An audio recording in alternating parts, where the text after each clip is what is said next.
James Conner took over for the Pittsburgh Steelers last season as their starting running back and excelled in the role. Conner made the Pro Bowl and has quickly become a fan favorite. Conner went to college at local Pittsburgh, where he was diagnosed with cancer before beating it. A few years later, at the 2017 NFL Draft, Conner was supposed to go really late in the draft, but instead was taken by the Steelers in the 3rd round. Today, we're going to talk about Conner's incredible story and about those players drafted before him and how they're doing in their career. If you plan on going to any events coming up, make sure you use SeatGeek to purchase your tickets. SeatGeek makes ticket buying easy by giving you a 1 to 10 score and even gives you a view of your seat. You can use our code JDP at checkout to get $20 off your first purchase. Again, make sure to use SeatGeek when buying tickets and use code JDP at checkout for $20 off your first purchase. Let's get right back to the video. Before we talk about those drafted before James Conner, let's talk about how he's gotten to where he is today. Conner was born in 1995 in Pennsylvania. He attended McDowell High School, where as a senior, he had 1,680 yards and 26 touchdowns. Conner committed to play at Pittsburgh. Conner made an immediate impact, appearing in 12 games, running for 799 yards and 8 touchdowns. He was named the Little Caesars Pizza Bowl MVP in Pitt's win over Bowling Green. Conner broke out as a top running back in the nation in 2014. He set an ACC record with 26 touchdowns and led the ACC with 1,765 yards. He was named ACC Player of the Year. Conner was expected to continue his dominance in college football as a junior, but he tore his MCL in the first game of the year after scoring 2 touchdowns and rushing for 77 yards. After his injury, Conner started attending rehab and was extremely fatigued. He ended up getting a chest x-ray and announced he had Hodgkin's lymphoma. Conner went through 12 rounds of chemotherapy, and in May of 2016, announced he was cancer-free. There are some really tough stories out there for NFL players, like Jalen Smith who tore his ACL before the draft, but Conner's different. He was on top of the college football world and almost died, but he never wavered. During the process, Conner said, "I choose not to fear cancer. I will play football again." Also, Conner still practiced during his chemotherapy. Those videos actually ended up going viral at the time of him practicing with Pitt while he was fighting cancer. As a redshirt junior, Conner came back cancer-free and had a good year. He finished with 1,092 yards and 20 touchdowns and made first-team All-ACC for the 2nd time. Conner didn't play as much in his sophomore year due to his cancer treatments, but he forewent his remaining eligibility and he declared for the draft. Conner was projected to be a 5th or 6th round pick in the draft, but the Steelers took him 105 overall in the 3rd round with a compensatory pick. Conner had been one of the highest selling jerseys in the month of July. That's unheard of for a 3rd round rookie who was, by the way, supposed to be a backup, but his story is amazing and people just love supporting him. Conner was the backup to Le'Veon Bell throughout the season, tallying 144 yards. He suffered an MCL injury and landed on injured reserve at the end of the year. Last year in 2018, Conner was supposed to be a backup. That was until Le'Veon Bell decided to hold out of the season, leading to Conner getting the starting role. In the season opener, Conner immediately turned heads with a 135-yard, 2-touchdown performance against the Browns. Conner was impressive for the Steelers and even AFC Offensive Player of the Month in October. He made the Pro Bowl and was named the starting running back for the AFC. Conner finished the year with 973 yards and 13 touchdowns. Conner has an incredible story, and it's worth noting that he grew up in Pennsylvania, attended college in Pittsburgh, and now plays for the Steelers. Conner has beat the odds and is now a starting running back in the NFL. What a story. LSU's Leonard Fournette was selected by the Jacksonville Jaguars with the 4th overall pick in the 2017 NFL Draft. Fournette was expected to be a monster for LSU in college and was even called the next Adrian Peterson. Fournette dominated right out of the gate as a freshman, recording 1,034 yards and 10 touchdowns. But his freshman year was nothing. It was in his sophomore year where the legacy of Leonard Fournette was built. He was a top player in college football and finished 6th in Heisman voting and won the NCAA rushing title. He set school records, running for 1,953 yards and 22 touchdowns. He was an early favorite to win the Heisman as a junior, but dealt with a high ankle sprain he suffered in a scrimmage throughout the entire season. Fournette played in 7 games, running for 843 yards and 8 touchdowns. After his injured season, Fournette decided to declare for the draft, where he was a top prospect and was picked 4th overall by the Jaguars. Fournette was a top running back in the league as a rookie, but only played in 13 games, dealing with minor injuries and even a suspension for violating team rules. He finished the year with 1,040 yards and 9 touchdowns. The expectation for Fournette was huge in his sophomore season, but the injuries were even worse than the year prior. He dealt with a hamstring injury and even got suspended after getting into a fight against the Bills that led to him playing in just 8 games. He had 439 yards and 5 touchdowns. touchdowns. Fournette is a top running back in the league when he's on the field, but he can't stay healthy and shows a lack of maturity, a problem that really seems to bother Jaguars management. He is so good when he's on the field, but man, there's just so many worries when it comes to Fournette. With the 8th pick, the Carolina Panthers took Christian McCaffrey out of Stanford. McCaffrey played in every game as a true freshman and finished the year with 796 all-purpose yards and 2 touchdowns. In his sophomore year, McCaffrey broke out and put the nation on watch. He had a ridiculous 3,864 all-purpose yards, an NCAA record he broke that was owned by Barry Sanders. He also had 15 touchdowns. He finished second in Heisman voting behind Derrick Henry. McCaffrey missed 2 games in his junior year. One he missed due to minor injury, and the other after his decision to sit out of the Sun Bowl and prepare for the draft where he was projected to be a first-round pick. He took some time to adjust to the NFL and finished his first year in the league with 1,086 all-purpose yards and 7 touchdowns. Much like in college, it was his second year where he would break out. McCaffrey had 1,965 all-purpose yards in his second season, breaking a Panthers team record. He also rushed for 13 touchdowns. McCaffrey is a beast and continues to get better for the Panthers. He is a gem and will continue to be a top running back in the league for a long time.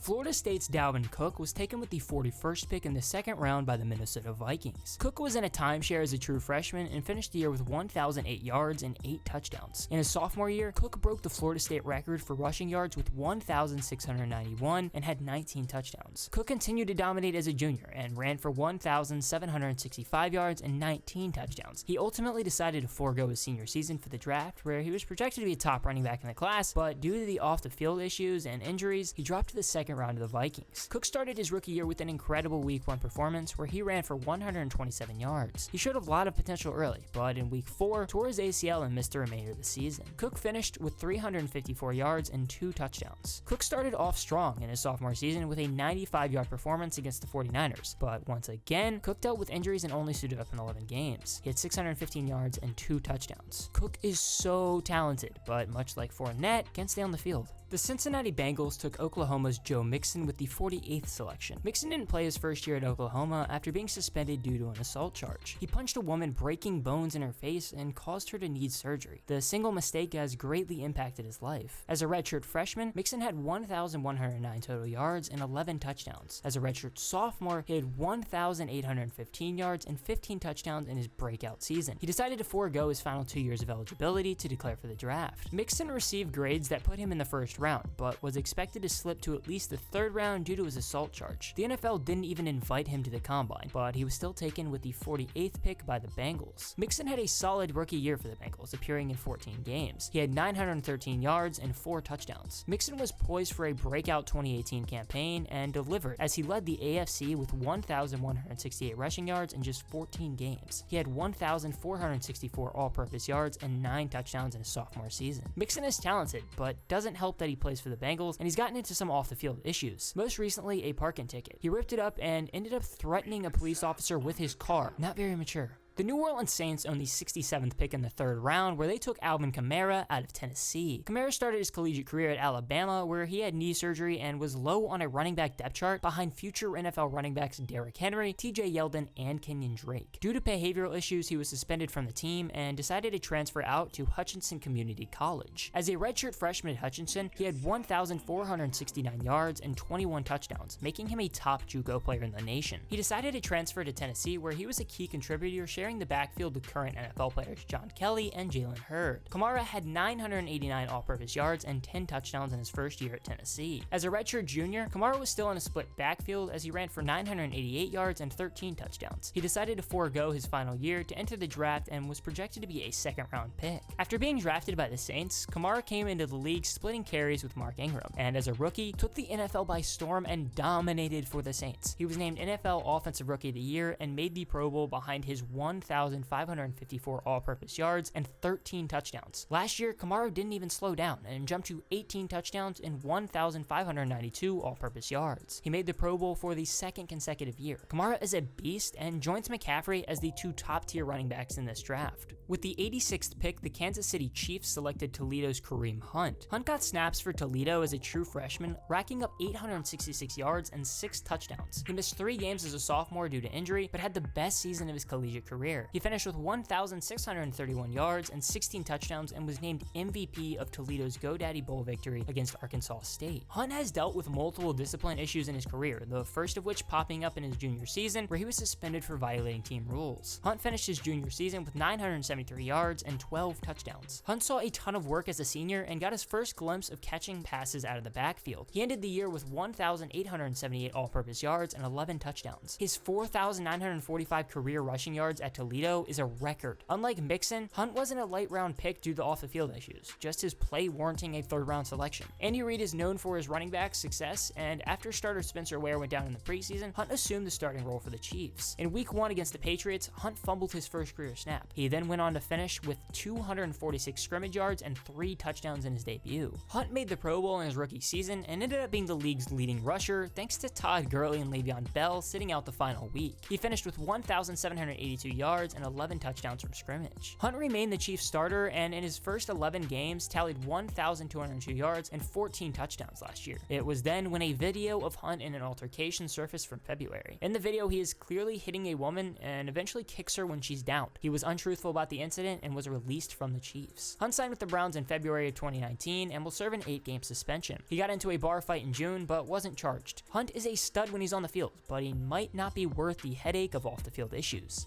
Texas's Dontoh Foreman was taken with the 89th pick by the Houston Texans. Foreman played a very minimal role for Texas as a freshman, rushing for 73 yards. Foreman missed a few games due to injury as a sophomore, but got more work for Texas. He finished with 672 yards and 5 touchdowns. Foreman has had one true outlier season in his career, and that was as a junior at Texas. He did it all for Texas in 2016, finishing the year with a ridiculous 2,028 yards and 15 touchdowns. He made first team All Big 12 and was awarded the Doak Walker Award as the nation's best running back. Foreman forewent his senior year for the draft where the Texans took him. Foreman played in 10 games, racking up 327 yards and 2 touchdowns as a rookie, but in week 11 he tore his Achilles and was out for the year. The following year he started on the physically unable to perform list and played in just 1 game, catching a touchdown. He was waived in the offseason due to poor work habits and being late to meetings. Not exactly a good look. He was claimed by the Colts but was later waived. Foreman had one great year in college, but since he can't stay healthy. And of course, with the 105th pick in the 3rd round, the Pittsburgh Steelers selected Pittsburgh running back James Conner. Would Conner have the same success if drafted elsewhere? No, that's the beauty of the story. Conner went through cancer and was supported by the city of Pittsburgh in college. He was supposed to go late in the draft, but didn't after his hometown Steelers picked him in the 3rd round. He had top jersey sales before even hitting the football field, and the once beloved running back Le'Veon Bell held out, and there came James Conner to the rescue for Pittsburgh. It's an amazing story for so many reasons, and I can't wait to follow and root for James Conner for the remainder of his career. Conner has been impressive, but so have the list of running backs in front of him. I wouldn't put him in the top 3 out of these guys for sure, but it is one heck of a story. Thank you guys so much for watching the video. My name is Jackson. And my name is Darren, and this is J&D Productions.